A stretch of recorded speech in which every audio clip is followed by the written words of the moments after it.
If you like the idea of being able to stamp one image on top of another without getting a big mess, keep watching and I'll teach you the masking technique.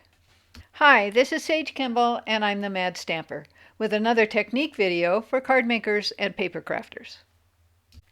The masking technique will increase the ways you can lay out stamped images on your handmade cards. Here's an example. In this Gnome for the Holidays card, I wanted the girl in front of the tree home. If I just stamp her on top of the tree, this is the mess I get. The masking technique will prevent that. First, you need to stamp the image that will be in front. Then stamp the same image on a Post-it or other thin paper and cut it out very close to the lines. If you leave any margin around the image, there will be a gap in the background image.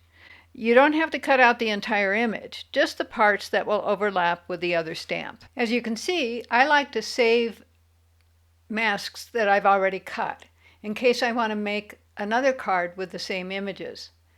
That way I don't have to recut them. I've added some temporary adhesive to the back of this mask and I'll place it on top of the girl so it covers all of that image. Now I can stamp the tree overlapping the girl. And when I take the mask off, there's no tree lines on her and the image looks great.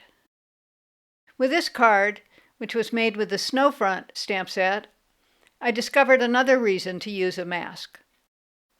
The mountains are so subtle, I didn't really need to worry about them overlapping the trees. The issue here is that if I stamp the mountains with Whisper White craft ink before stamping the trees, the white craft ink will hold embossing powder just like the Versamark. Then everything would be embossed. But I wanted the mountains to be faint so they look like they're in the distance. First I stamped the tree image with Versamark and then heat embossed it with white embossing powder. I'm using the mat I cut when I first played with this design.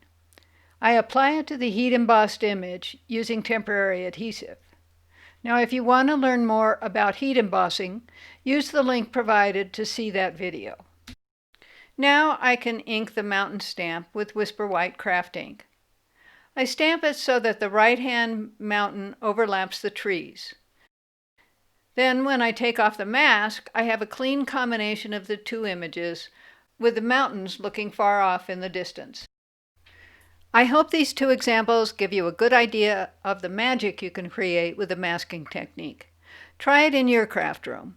It's especially helpful when you're working with stamps that don't have coordinating dies. Thanks for watching. Please like this video, share it with your friends, and leave me a comment. For more inspiration and instructions, be sure to sign up for my newsletter at www.stampingmadly.com.